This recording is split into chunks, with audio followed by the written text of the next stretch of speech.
All set? Let's give it a shot. Let's do what he says. Welcome to the Sports Wrap. George Ringer. Wednesday, September 18th, and it's 85 degrees again. Isn't this something? What is going on here? I gotta do this at you guys. Holy smokes, it's crazy. This heat. It's football season. It's not football weather. No, it's not. It's ridiculous. I tell you, I don't ever remember playing football in the heat that I enjoyed it. Oh, In the yeah. cold and the rain and the wet and the rest, I could take that. The heat's a little different. So I was walking out to the parking lot or back in today on one of my many travails, and I'm like, can you imagine playing football in this? Not once in a while like we do here in Minnesota, but like all the time, like down in Texas or Louisiana or Yeah. I don't know.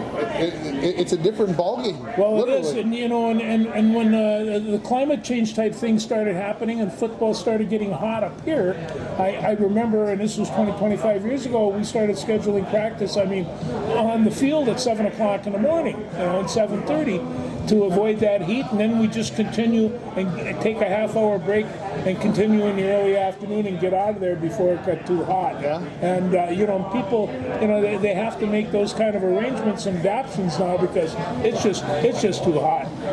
So Yeah, it's crazy. Well, speaking of hot, how about the Minnesota Vikings? well, see, what can you say?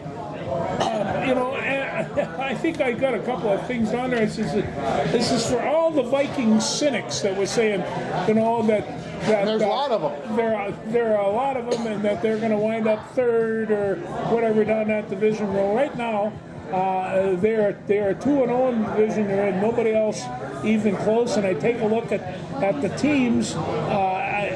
Chicago, I'm not sure at all where Chicago's at. Green Bay, I'm not quite sure what's going on with them. And of course Detroit, what I had to be considered the favorites. I'm not sure they're right up to the Vikings right now either. So the Rams Vikings didn't look very good this past week. Yeah.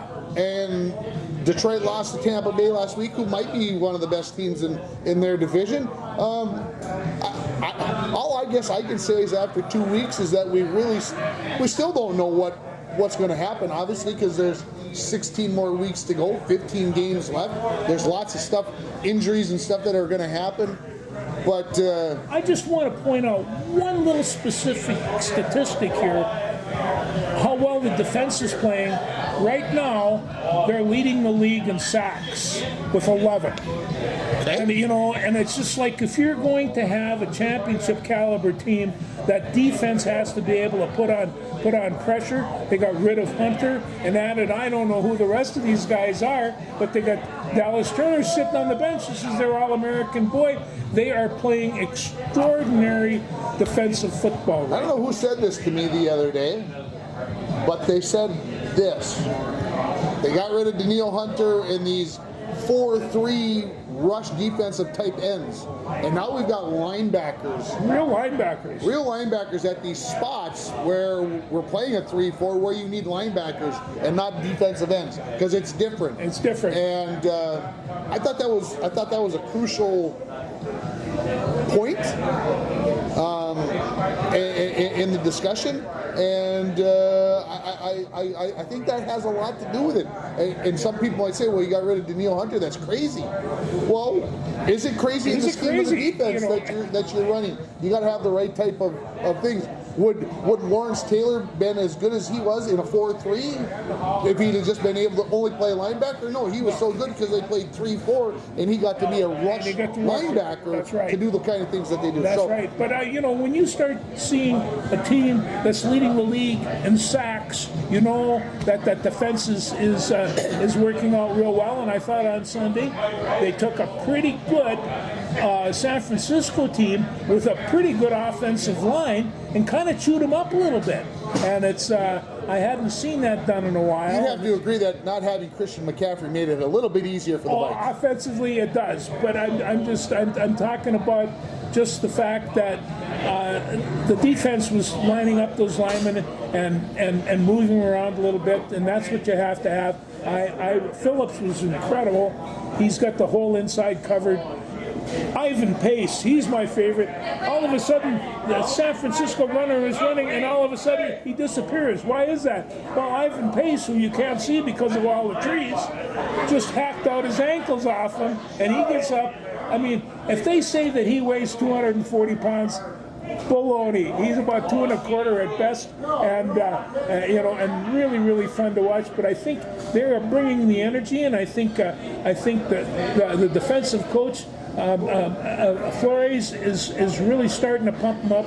I'm excited about the defense. I wasn't that concerned about the offense primarily, but the defense is good. Purdy, I don't know if you saw the comment that Purdy made to Brian Flores after the game about how confused the scheme was good. It was hard to work with, and then one of the defensive players said, "Well, we kept it pretty vanilla this week." So obviously we kept it vanilla, but obviously there were some shenanigans about the coverages and how they were playing the coverages, and I think that's what happens when you get a coach who's been there for a couple of years now, and they get a chance to learn the system and the thinking, and hey, this is what I really want. That it takes time to do that. So well, it does, it's good. And without tossing in Harrison Smith, who seems to be the brains behind that outfit back there, he made some really, really top shelf plays. That defense, if they can avoid the injuries, they're going to do a very good job. So with that, the Vikings kind of turned it around. I'm not a cynic anymore. Were you getting nervous at the end? Well, I was getting nervous at the end a little bit, but the thing of it is that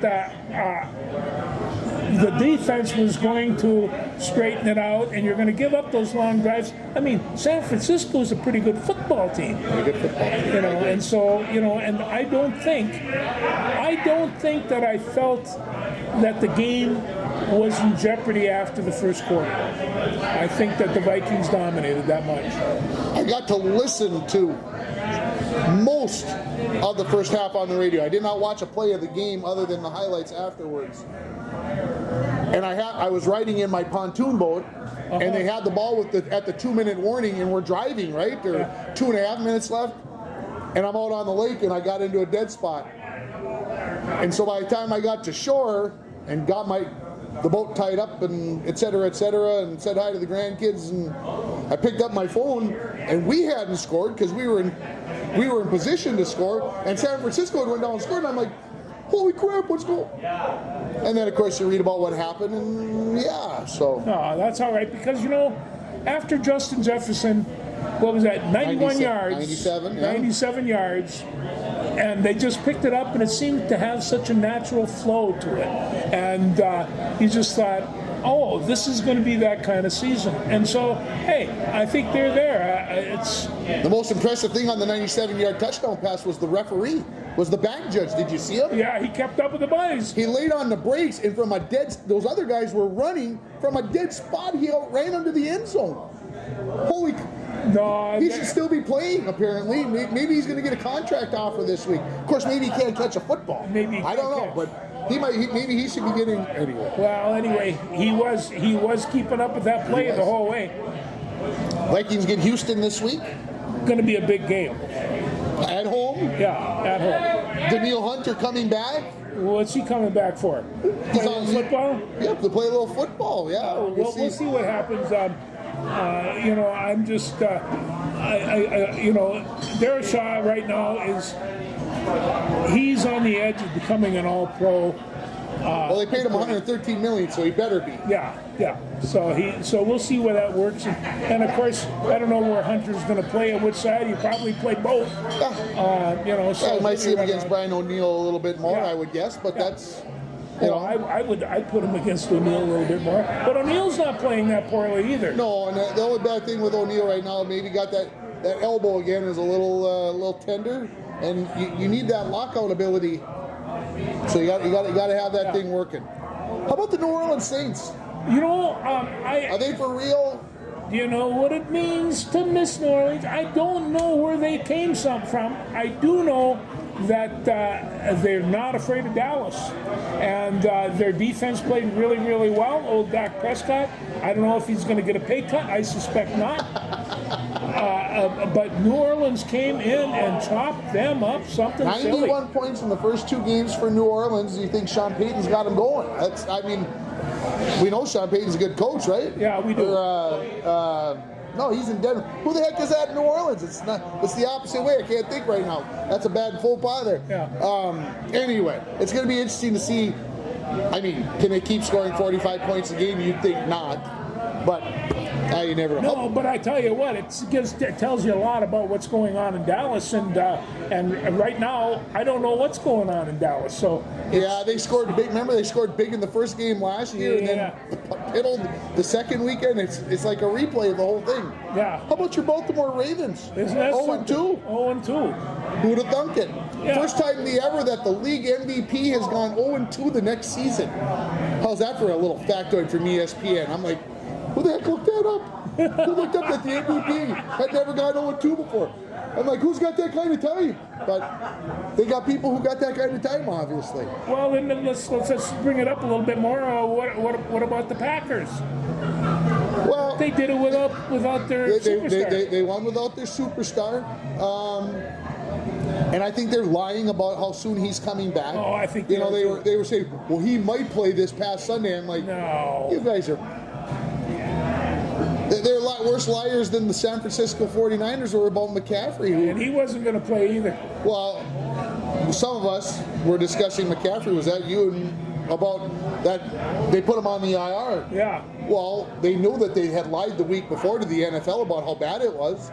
And then were they going to fine him? Were they going to take away a draft pick? What were they going to do until they finally said, okay, we'll put him on the IR for 4 weeks? Will that make you happy? That's what I suspect happened. So, anyway. Well, let's bring this up then about Tao with the Miami Dolphins. What do you think should happen there? My personal opinion? Yeah. He should be done.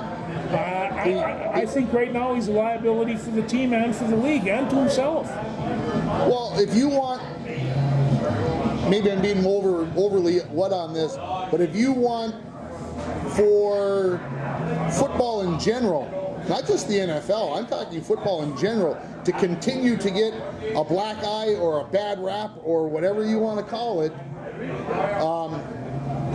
Tua needs to do the right thing and walk away, because what's going to happen in 25 years when he, whatever, and if he continues to play, 25 years. Might not be 25 years. You know, and it's and he's had what we know now about what's happening with some of these guys, the Mike Websters of the world, back from the 70s, and watching what's happening. I am sure he will be taken well care of, and I know he can make millions and millions and millions more playing quarterback. But I understand. And I shouldn't be the one to judge, because if Tua wants to continue to play and is willing to risk his brain and his health, that's fine by me. But what I don't want to happen is that in 25 years he comes back and says, well, they made me play, or I wasn't given the choice, I had to play. Yeah. I mean, to me, the Mike Websters of the world, they didn't understand what was going on 45 years ago and all the concussions and everything that was going on. They now understand what's going on, and if you choose to make that decision, and I'm not saying he's going to, I saw him maybe over the top on this. I don't think this should just be his choice. Okay. The team has a liability there. The NFL has liabilities there. There's just all kinds of different. We got to get OSHA involved. I mean, exactly. And so, seriously, is it a workplace hazard for a guy like that to be playing the game? I do know a little something about neurological, brain injury, and when I see a guy that's on the ground with his fist clenched and the arm is in spasm, this is a really hard injury, and I have seen that twice on the football field, both times from Tao. And so, if that is a serious concussion, and 2 weeks on an injured reserve isn't going to cover that. That is real close to permanent damage, and it's going to come back. I mean, I loved watching Junior Seau. It came up here a little bit ago. His brain was rocked by the time he was done, and he wound up committing suicide. And I don't know how to take care of that injury out of football, because it's a contact sport. So it's.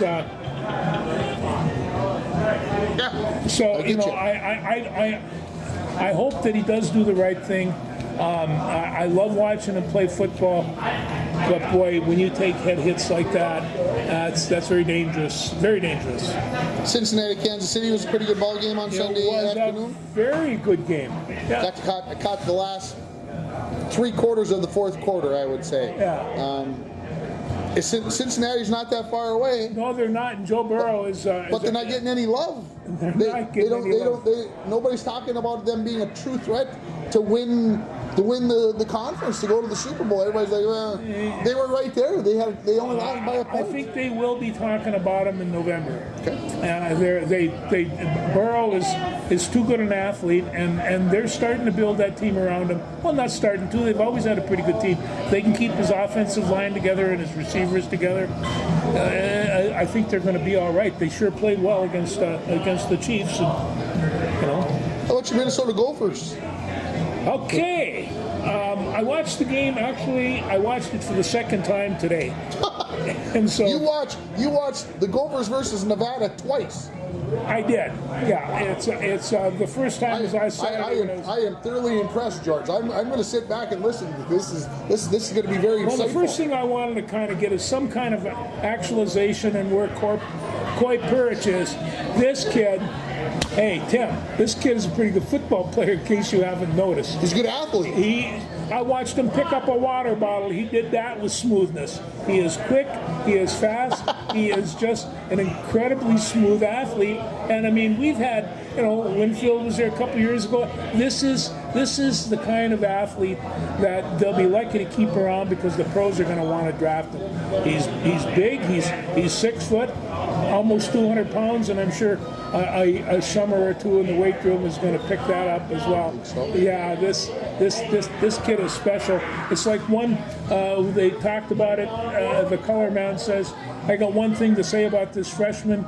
Wow, he's great. He's got the whole thing, and he's going to be good. There's just no two ways about it." Now we got Max Brosner. Yeah. Grosmer is starting to develop a little bit of rhythm here. Of course, it helps when you have Darius Taylor. Who I butchered on the show last week, and he played really well this week. He played really well. He had an 81-yard return or 81-yard run from scrimmage, and he is fun to watch. So he had a great game. And then, of course, we've got Marcus Majors. Now, we got great names here. Darius Taylor, Marcus Majors, Vax Grosner, Coy Perich. What else could these guys do but play football? They're just great. And They could have beat North Carolina. no, they actually, They may have beat them, but we just couldn't kick it in. Yeah. they just couldn't kick it in, and Darius didn't play very much of that game at all. Yeah, true. And so and also. So so we're planning 2 trips to California now. Sorry. Sorry. But they've I am watching Jaw Joyner and Jolene Logan Redding. I mean, some of these defensive players, they got 4 sacks on this guy in the going to the third quarter. They might have even had 5 before the end of the game. But that defensive line really knocked the heck out of them, and they actually controlled the game. So again, when we have all these great offenses and developing offenses, and they've got good receivers, good running backs, a good quarterback now, the lines, but the defense is what's carrying the day, and they put the hit on poor old Nevada Wolfpack, and it was a fun game. All right, give me the scouting report against the hated Hawkeyes, and whether Floyd of Rosedale is going to be in Minneapolis on Saturday night. For this being the third game, I think this is a must-win for both teams. Iowa took on the chin from Iowa State, and they have a couple of things to pick up. Minnesota thinks that they should just as soon be 3-0 as 2-1. And so I think they're feeling pretty confident about that. They're coming into Minnesota. The last time we saw them in Minnesota, I almost froze to death. I had to have parts of my body cut off. It was bad. So anyway, I So 2 years ago was like 13-10. Yeah. When we were almost froze to death. Yes. And then last year it was like, wasn't it like 13-12 or something? down in Iowa, they won. Yeah, we won down there, but it was like 13-19-12 or something. God forbid. How many points are we going to see Saturday night? Randy's going to the game. Is he going to fall asleep from watching the teams punt back and forth? Well, on top of that, he'll probably be sober. So yeah, I think he'll be awake. But you know, what happened last year with Iowa was the guy kind of flipped the thing down there, and they called it a fair catch, and he ran it down, and they took it. Anyway, we've got Coy Perich on this one, and Coy Perich, I think, is every good of a returner as that guy from Iowa last year, who was a Big Ten, Big Ten Team of the Year or something. But Coy Perich, he's going to wow us this year, and that might be against Iowa. And I think it's only fair if he were to do that. There's no more than 30 points scored in that game Saturday night. 17-13 final score, and that might be high. Yeah, I think that might be high too. But maybe 16-13. 21-17, I'll take that. Oh my gosh! Yeah. See, 38 points. See, that's over the. We should be laying some money at Vegas for. All I'm for just saying is that if that Minnesota defensive line plays as well as it did against Nevada, they're going to be in good shape. They'll be 6:30 Saturday night. Is it on NBC? I think I saw that it's on NBC, right? All right. So it ought to be it should be fun. I might be able to fit that into my schedule. People love watching Iowa and Minnesota kick the heck out of each other. Speaking of late Saturday night, I have to put this in before I forget. Last Saturday night I was driving home from my daughter's house, and we left rather late. We were enjoying each other's company and et cetera, and I drove past the radio station. It was blank. There was nobody there doing a blues hour on Saturday night after 10 o'clock. I was just like, wow, we should be on the air right now, but we weren't. Do you want to go back on the air? See, I was wondering. Well, I can't say I wouldn't mind doing it again. Well, no, actually, somebody asked my wife, does George miss the blues hour? And she says, yeah, I think he does. He doesn't miss the 20 or 25 hours he had to put into the show. And I thought that sooner or later I would get better at it, and it wouldn't take me so long. And that's just because it took you so long to do it. It was just you were enjoying listening to the music. That was. I had a lot of morning parties at 10 o'clock, and Sue couldn't put up with that very long. Okay, tell me about Georgia. Georgia squeaks by Kentucky last week. They did, and I mean a squeak too. I was so pulling for Kentucky, and it's just like, and they were in that game right to the end, and then all of a sudden, that Georgia. Yeah, they had to kick 4 field goals. You know, you think about it, they could have just pushed one of those into the end zone. Yeah. But wasn't that the game where the field goal kicker had field goals of like 53, 57, 40? There was one game, and I'm just like. Oh, those are some major league. Well, and I'm going to tell you something about kids coming up these days. Technically, they're really, really sound. We've got more good kickers right now. I mean, if you would have said 51 field goals are just run of the mill, really? And well, they are. How about Atlanta having to kick a 48-yard extra point on Monday night to win it? Yeah. I mean. What a fool move by the guy who got the 15-yard penalty and could have cost him the game. It could have cost him the game. And I mean, at film the next day, somebody would have brought it up. I'll just bet you. I would bet that was brought up and that we need. Yeah. So, how about your Bulldogs? You know, there's a reason that you got to be careful falling in love with a football team, because like falling in love with anybody else, oh yeah, it's great when it's going well, but it can break your heart. And they did it 30-29. They were up by 15 points with less than 4 minutes left. And you could see the whole thing deteriorate, and I wanted to call Vinny Repish, Vinny, do something, but he was in the booth and he couldn't do it either. So I just watched the whole thing fall apart in tears. Moorhead scores 2 touchdowns in the last 4 minutes and gets both 2-point conversions to beat UNB 30-29. And I'm going to say it, there goes any playoff hopes for the UNB Bulldogs. A loss to Moorhead at home. And we might as well just play out the season now and forget about the playoffs because it's done. God, that's so depressing. I'm But it's true. because last year they beat Mankato and Mankato got in. They had I don't have to go down this road again. I'm going to get upset again about it. UMD's not going to get any love, and losing to Moorhead at home is going to cost them. Sorry, that's where I'm at. Well, I thought they were going to be a better team, especially at the first half. I thought, the Bulldogs are going to be able to take care of business here, and everybody seemed to be playing pretty well. Defense fell apart, and they scored the points. Now, Moorhead, they had opportunities. They kept on sneaking it, and you can tell they weren't going to give up on this game. Remember, sometimes the better team does not win. I know that isn't what we wanted. Broke my heart. Okay. I saw this. I wrote these games down. These are games coming up this Saturday. Number 24, Illinois at number 22, Nebraska. Who is the pulsers that they are pulling to decide that Illinois is the 24th best team in the nation and Nebraska is the 22nd best team in the nation?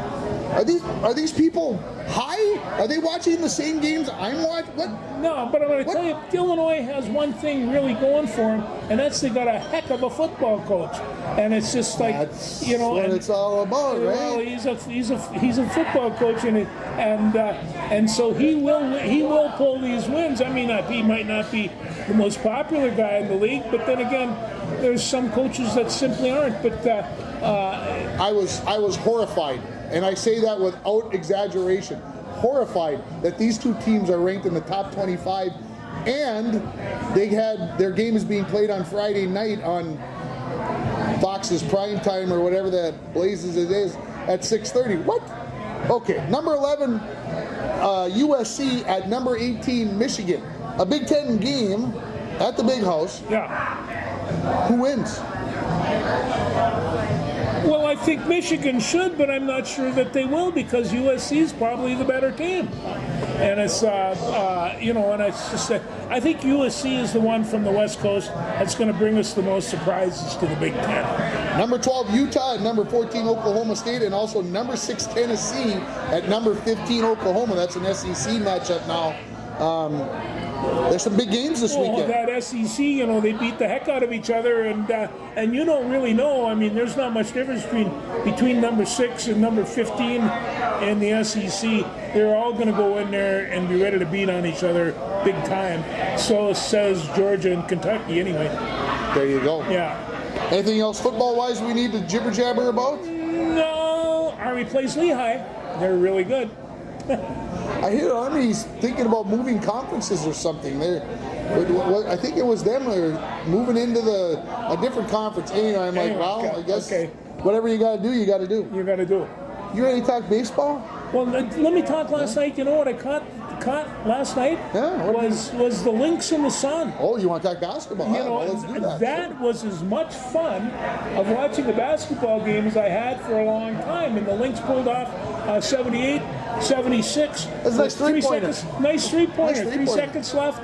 And the whole thing came down. But the Sun, I mean, they were in control of that game up for the last 10, 15 seconds. And again, defense did it for the Lynx, and the Lynx are 12-1 since the Olympic, since they came back from the Olympics. 12-1. They went on the road and beat New York, the number 1 team in the WNBA. The Lynx are going to be number 2, and then they beat Connecticut on their home floor last night, who's going to be the number 3 team. Well, Bridget Carlton. They put everybody on alert, I think. Bridget Carlton was the one that scored the big bucket last night, and there's a lot of people that can score big buckets on that team.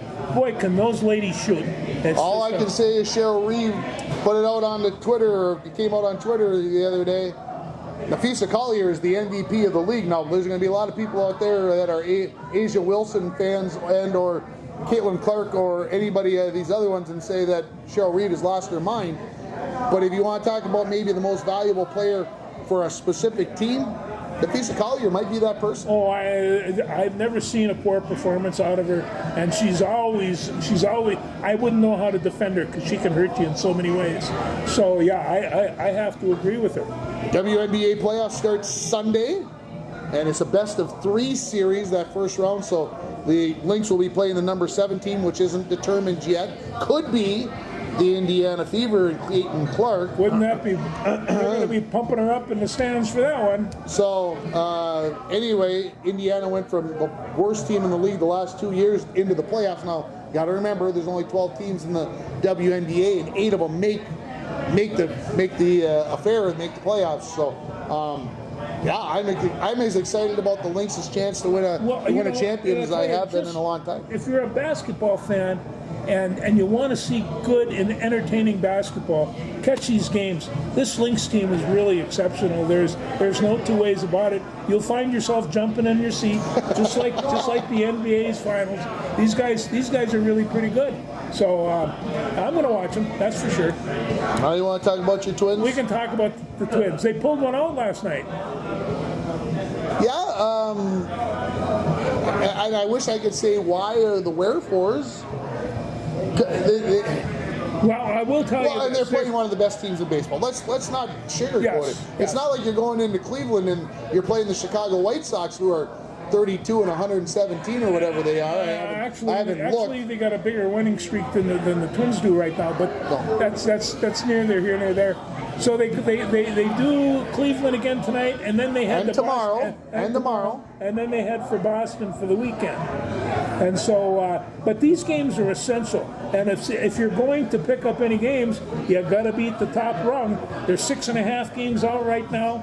And it's if they're going to have to take a shot for we can't think about the division anymore. No. We're not going to get there. We're in third place in the 3 wild card spots, and we're only a game and a half ahead of Detroit. Yes. Detroit thinks they're making a move here, and who's to say they're not? You want my bad prediction now? The Twins Sure. don't. The Twins don't make the playoffs. The Twins don't make the playoffs. They are going to find a way. Now, Ober's pitching tonight. I'm going to give them. I'm hoping that they're going to have to beat this team a couple of games. We knew that a month ago. Absolutely. So, yeah. No, they get Boston, who's fighting for their playoff lives. They do get Miami next week, Tuesday, Wednesday, Thursday at home, where they hopefully should make hay.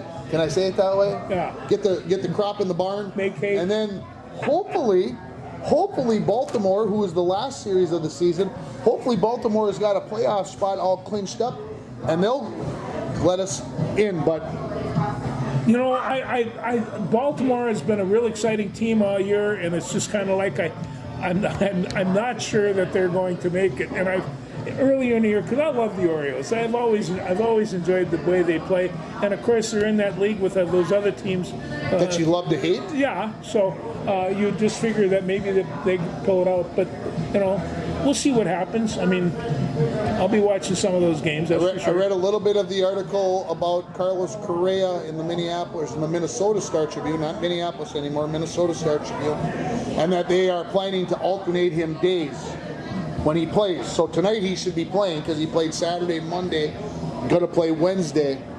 And I'm going to say it this way.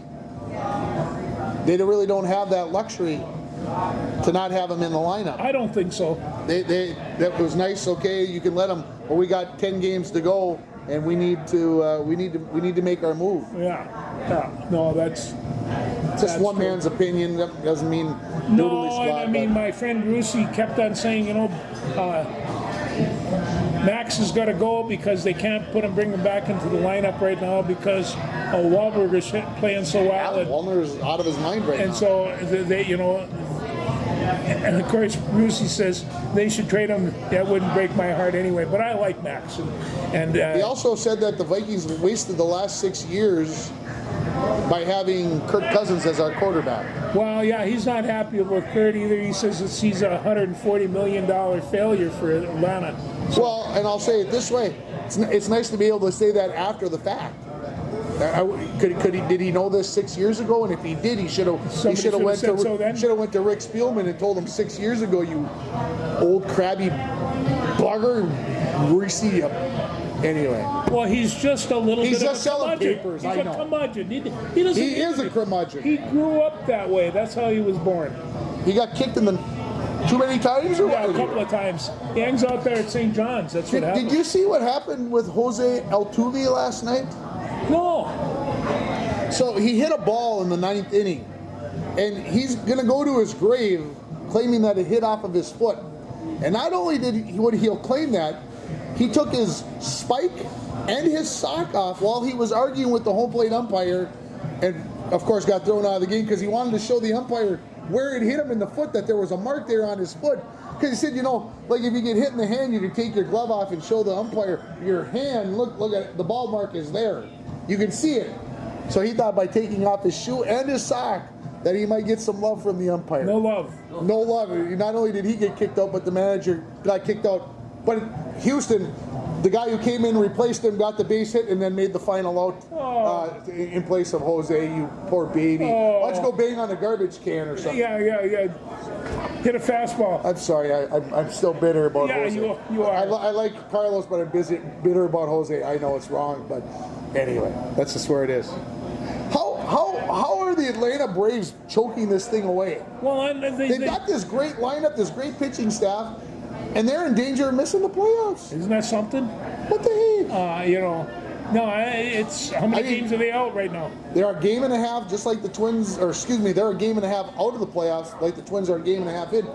I mean, I'm going to be upset if the Twins don't make the playoffs, but if I'm an Atlanta Braves fan and we don't make the playoffs, there were a lot of people. Their heads will roll. A lot of people were picking him to win the whole deal. Heads will roll. Yeah.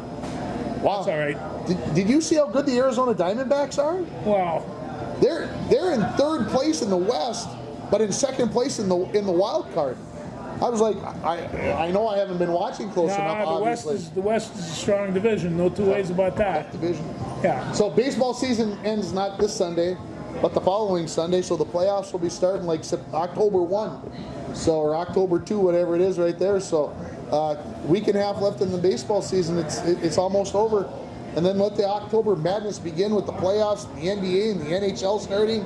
It was media day for the Minnesota Wild. They start practice tomorrow. Oh yeah, and there's going to be big changes on the hockey team. I read all about it. We don't have any money to go making changes. No, they were going to just in deployment and practices and put more effort. Effort. That helps? I think that's so. I don't know. Son of a gun. I didn't know. What do you know about the Loons? I wrote down here that they're 5 points out of the playoffs right now with 6 games to go, 6 matches left. They've won their last 2 and they're in Cincinnati tonight. They are at 7:30. They play in Cincinnati. That's on Apple TV. Apple TV. You got Apple TV? I got no Apple. I got no Apple TV either. And then they're at Kansas City on Saturday. But that is a big one because Kansas City is a good team, and if they can win these next 2 matches, all right, put everybody on. I think the Loons are playing better. Just hear me all the way out. I don't get to watch them, but from what I'm reading, they're playing better. They're going to come together, and let's hope that they can get out of 9th place up to the 7th spot. And once you make the playoffs, you know what the Texas Rangers did last year. Anything can happen. We ready to shift? I want to talk about Falls High Broncos. You do. We've got a couple of superstars in this team that's getting ink. Who are those superstars? Well, Cooper Crandall for one. I believe he scored 10 touchdowns already this year. 9 rushing and one receiving. 9 rushing and 1 receiving, which on 3 games, if he would continue that, a lot of people are going to take a look. In fact, they're looking at him now. I've read his name in the paper that he's considered the top 20 running backs in the state. And, and he's so explosive and does so well. And on top of that, Mr. Thompson. Kane Thompson is, and actually both the Thompson boys are playing well. Yes. But Kane, he seems to have a focus on being annoying on defense, and he is crunching people up. He's a tough block. He really is a tough block, and they have guys like Kroska out there and 80s out there, and my friend Mr. Nordby. They all of a sudden have a pretty very fine moving defensive line, and you know what I think about defensive lines? They can change the scope of the game, and I think right now they're kind of doing that. I think they did that. Probably didn't dominate Donna Masabi, But No, Masabi's got a nice team. It was They got a great. nice It was a team. great game. Randy and I It was a great game. were both there. The game was in question until the final minutes. Both teams had chances. It scared me, and I didn't realize this when I watched the game, but Masabi scored 4 touchdowns. Did you realize that all 4 of them were via the pass? Oh, They did yeah, not. they They did did not not run run one. They did not run one in. Yardage wise, if you take the 33 yards that Masabi East lost on the bad snap over the head, they were virtually even yards per. The first downs, 22 for International Falls, 21 for Masabi East. So this 34-26 game that was played last Friday was as even as that, but give Cooper Crandall a 49-yard punt return and a big 3rd and 15 run that got him a first down. Yeah, pretty scary stuff. no, it really is. But I asked, when was the last time the Broncos have won a Masabi? It's been a while. We haven't beaten Masabi since 2019, Okay, and I don't remember if that 2019 game was here or down there. out there. Yeah, I didn't get a chance. I listened to the game. I didn't get a chance to see it till the next morning. But at 7 o'clock in the morning, I was in the solarium screaming and shouting. So it was fun to watch. Moose Lake comes here October 4th, and so there was lots of conversation at the JV game the other night, junior higher and our JV game that was at home the other night, that there will be some college scouts in the audience when Moose Lake comes up here. They're going to be watching Kane and, well, not watching everybody, but they're watching some of the Moose Lake kids, Yeah. and they're also watching some of our kids. So, Well, Kane, you know, he's got that long, lean, put on some pounds and live in a weight room for a while, and you know, somebody's going to see that, and they're going to want to build on that. he's got levers. He has big levers, yeah. Eli and I were chatting on Saturday about the game, and we got talking about when they put. I mentioned to somebody about when they put Kane in on when he caught his touchdown pass. They put him in as a tight end, and so he asked, "What's the difference between a tight end and a split end?" And I said, "Well, a tight end is close." I said, "Kane Thompson is the prototypical tight end." I said, "Of all the people who probably ever played at International Falls, with all due respect to our good friend Derek Dowdy, I said Eric Moe probably would have been maybe the best tight end that could have ever played for International Falls, but we needed him to be a guard, and he didn't get to be there.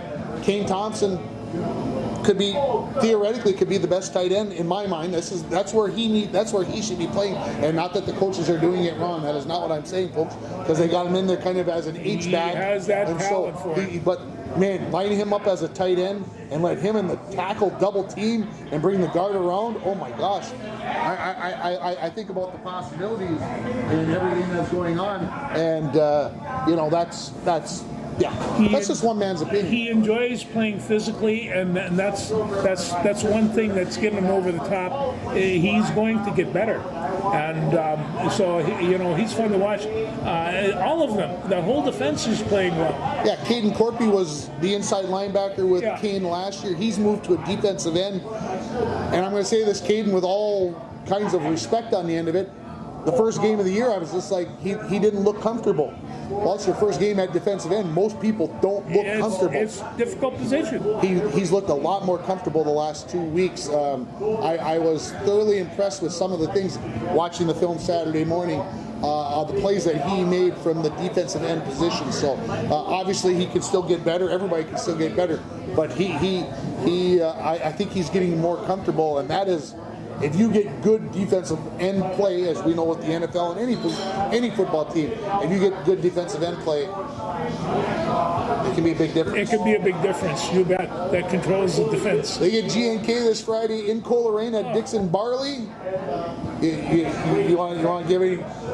You want to talk about Dixon Barley for any length of time? Or No, but I do remember Lou Barley, and so there's some serious karma going into that pit. So it's just above the snake pit where they play hockey, and it's the game was supposed to be played in Nashwauk and got moved to Coleraine. I didn't ask why. I didn't care why, I guess. Playing at Dixon Barley, I hate to say there's a lot of good memories of games at Dixon Barley. some bad ones too. Well, there's a couple bad ones. I don't mind, but you know, my good friend Eli asked me a couple weeks ago, talk about some of your favorite games. Well, I told him, I said, how about 2000? I said, They come up, Greenway comes up, and they steal, rip our hearts out on a bad call and go down and score beat us 15-14. They get the 2-point conversion, go for the win on the road. They beat us 15-14, and then we drove the last 9 minutes and 10 seconds out of the game and beat them for the section title to go play Foley the next week. One of the greatest games happened in that Dixon Barley. No, and also I like that nasty look on Bob Schwartz's face, when he knew because they. Come on, we can't talk bad about Bob Schwartz. Not right now. No, he's an old bulldog, so I'll back off. But great memories. Great memories. What else you got? That took care of it for me, and actually I spent time writing this down while watching the Gophers play, and I got to tell you, I had to watch. They have on watching the Broncos play. I have on Huddle. They have the wide view, and then they have the narrow view, and so you see every play twice. Yeah. So you see this wide view, and then all of a sudden you get this narrow view. Well, boy, with that narrow view, can you see a lot of stuff? And it's just like, what a coaching advantage. Oh, what a great tool. I looked at that and thought, oh, I'd love to have that when I was coaching. That's I can't disagree with you there. Yeah. That is a big deal. Okay, I got to put a bow on the package I opened, and I got to reclose it because we talked about the Blues Hour earlier. Yeah. And you're not putting 20 hours a week into the Blues Hour. So, have you been getting any writing done? Because I'm serious. We've got this book that we need you to get finished so that I'll actually read a book again. So I need you to get it finished up here so I can be guilted into reading this. It's like the former president said, I have a concept. No, I have more than the concept. I have actually it completed. I just have to rewrite it. Yeah. And so I've learned over the course when I started writing this project. I learned so much more as you're writing, and so you got to scramble and get all that stuff in. But yeah, I've just finished it. I finished a great book last night, and so that'll get a little bit more time unless I jump into another one tonight. I hope by this winter I should give you something to read. Yes. Wow. Yeah. Seems fair enough. Okay. Anything else for the good of the cause? No. How the Broncos volleyball is doing? Bronco volleyball is 2-10 right now. They lost to a very good Ely team. They get Little Fork Big Falls tomorrow night. So, I mean, that goes without saying. That's a biggie. That's at home? That's in Little Fork tomorrow. Fork, okay. And then we play them homecoming Friday afternoon at 1 o'clock in the afternoon. We're playing Little Fork up here in the Falls. You got that in the afternoon, huh? Good man. I love that. So we got a doubleheader on homecoming Friday. We got volleyball in the afternoon, Moose Lake Willow River that night. All right. I thought it was a pretty good idea. I think it is a good idea too. Girls swimming and diving team 3-0 in their dual meets so far this year. They've got a home meet dual coming up next Tuesday. So come on out and watch the girls swim and or dive. It's going there, and the cross country team ran in Grand Rapids yesterday against some pretty high-powered teams, and I thought fared very well. So, yeah, things are looking good. Good. Well into the school year and into the fall. But the weather doesn't say that. No. I know. 62 on Sunday. I saw for a high 62. That's what we're talking about. We'll talk to you people next week. Thanks. We'll see ya.